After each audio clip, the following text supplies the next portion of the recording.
Alright guys, so for all winners there must be losers, and we're back at it like a bad habit with Top 5 Friday, Worst Blasters Edition. Let's go. Our number 5 blaster is... I bet you didn't see this coming. Surprise, mother... Yep, that's right. Our $200 behemoth of a Prometheus is number 5 on the worst blaster category. And it's the worst blaster because it's a struggle. It's a struggle to buy it, first off, and then it's a struggle to use it. I can't get over the complete lack of ergonomic taste that went into building yet another unwieldy juggernaut blaster. The price is a little, hard to chew. Like, at $200, it is ridiculous. I will give it the redemption run because there was a point where I think you could get it for $80, but it was like split second, just a day, $80. And if anything, that generated some feel bads because people were like, hooray, it's finally on sale. And then they were immediately slammed with a return to full retail because this thing is still very, very pricey. Now, solid performance. I will applaud it for being the first blaster, I believe, from Hasbro to include like a dedicated rechargeable battery. I know that there's been rechargeable battery packs for rival blasters, since clearly this is the way these flagship blasters are going to be heading in the future when they cost in excess of 3 digits. However, super duper cool blaster. Just a little bit of a letdown. All it really is a bigger Nemesis with worse everything. The only thing it does better is capacity. And even then, is it better to have this much onboard capacity? I'm not entirely sure. I still want to do a full modification guide for this one. If you guys want to see a fully modified Nerf Prometheus, let me know. Seriously, I can't keep making modification content unless it's stuff that you really, really want. So drop me a comment, #ModTheProm, and we will make it happen. So it's our number 5. Number 5 is low on the list because it is an okay offering. It's just that price and those ergonomics. I do owe it a small apology. When it first came out, I was like, man, you can't change the hopper, but why would you need to? Because 200 rounds. Turns out, push this button, pull this thing up, pop it out. The prototype didn't do this, but this one definitely does. Somewhat convenient. It's not like they're ever going to sell hoppers separately, so it's not super relevant. I think it's exclusively for the purpose of clearing jams. However, it's also really funky getting it out from underneath this poorly placed handle.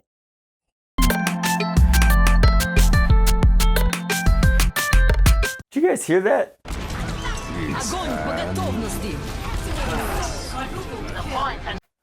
I'll tell you what isn't a play of the game. It's the Nerf Blaster Reshell. So again, we just can't get over these terrible price points. At 40 bucks, this should do way, way more than it actually does. But the thing that really gets my goat, and the reason that this is number 4 on the list, is because that right there is the max capacity. 1 rival round in and fired. Now, super sweet shell, cool aesthetics, game accurate in a lot of ways, but don't you dare call a product a revolver. Don't you get my hopes up like that. Don't you make me think I'm gonna make a cool space cowboy Wild West hybrid thing and then give me a single shot jolt. I'm still upset. I wanted a revolver. It says revolver on the package, and revolver this is not. Don't lie to me, Hasbro. Why you do this? What did GameStop say to you? Why'd they make you do this? That is the meat and potatoes of it. There's nothing necessarily wrong with this blaster. It's way too expensive. 40 bucks for a single shot blaster is crazy. I think that we're paying a lot for a little die cast badge. We're paying a lot for a spinning spur that nobody cares about and hammer action that's completely irrelevant. Cosplayers are going to drool all over this thing, and maybe after they're done with it, we'll be able to pick them up on the secondary market for a fair price. But in the meantime, it's a rival jolt that costs $40. Number 3.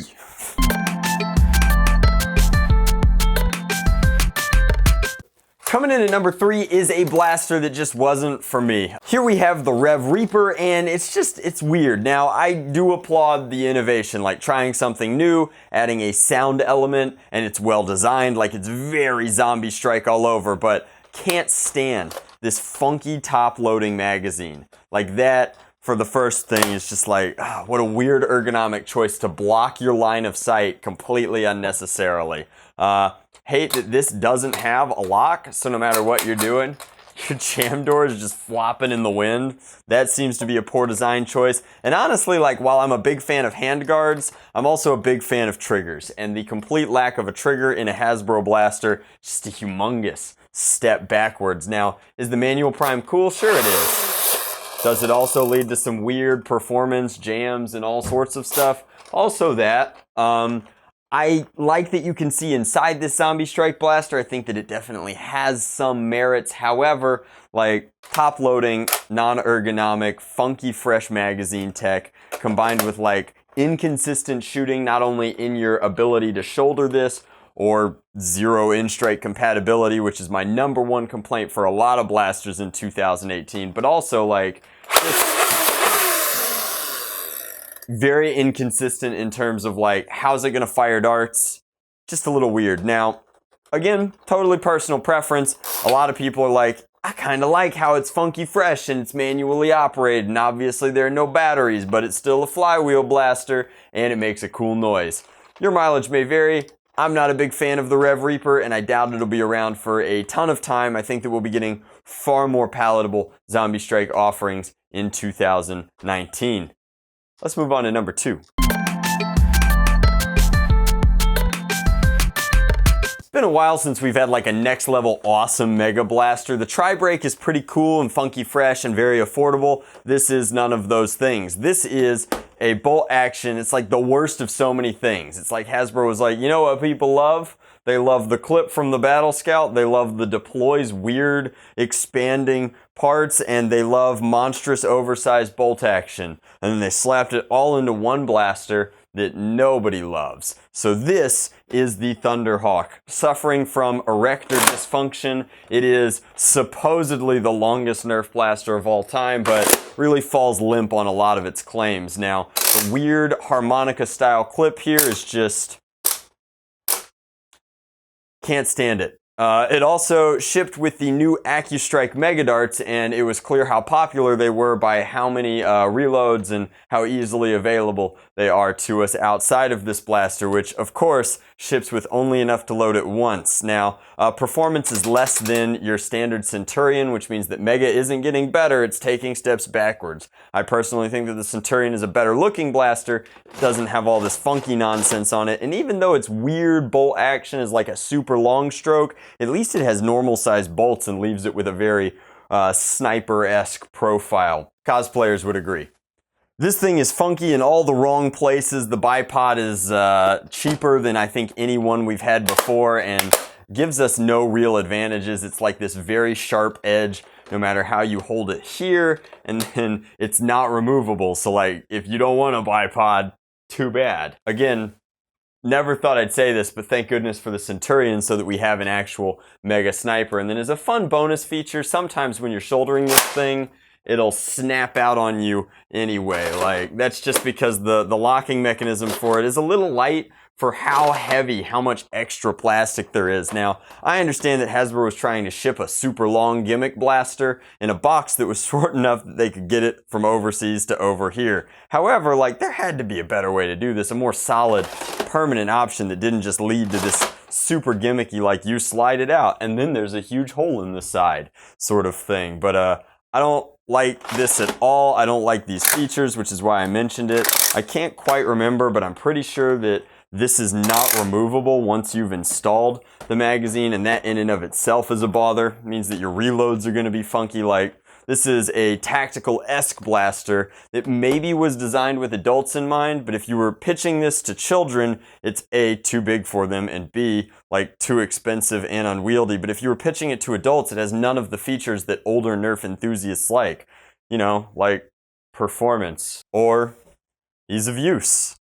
Ultimately, like, it just falls flat, and it, I think, is going to be a very forgettable offering in years to come. However, I'm sure that somebody will still comment on videos in the future that, like, no, that's the longest blaster ever is the Thunderhawk because somebody said so once upon a time. You do you.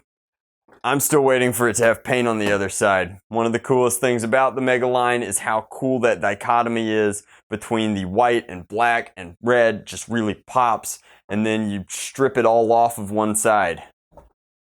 Frustrating. A little frustrating that on a blaster that's entirely about one big aesthetic gimmick, an entire half of the blaster has none of it. Anyway, that's just my take. Maybe you love the Mega Thunderhawk. If you do, tell me why in the comments section below, like, please.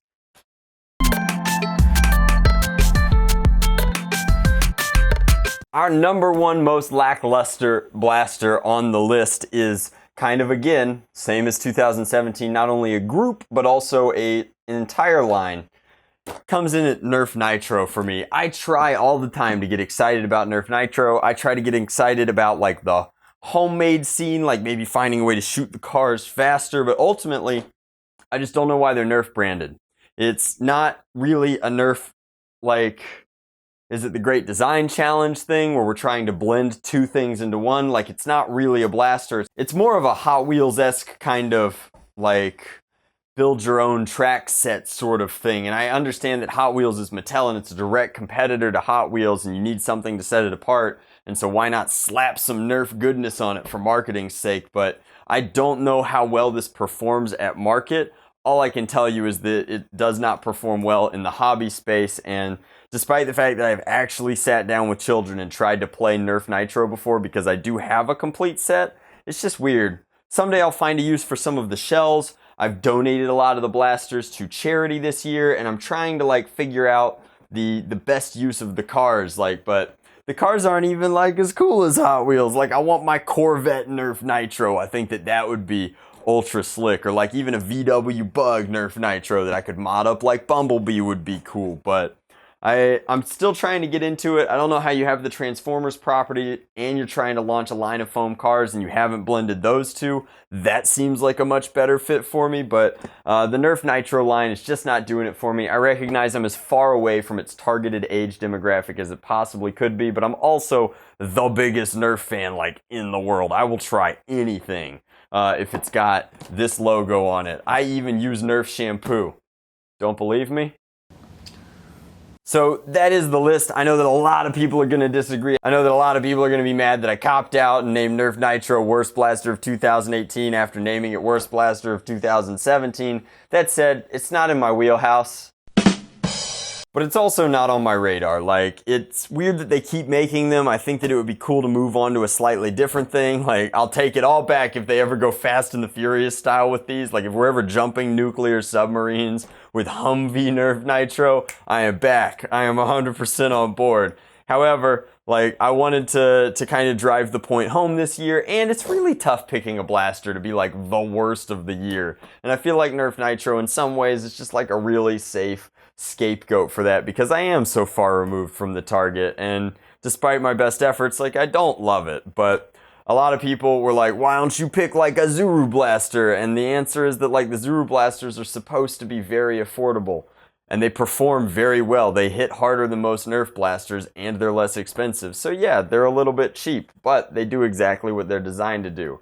Similarly, like, it seemed unfair to pick one of the competitors like knockoffs or things that may not have done well or performed well from somebody like, say, Buzzbee or Dart Zone, because those companies are still very much struggling to find their own identity and finding like their way, and to like hammer them for one bad beat seems pretty rough. Whereas like Hasbro's tough enough.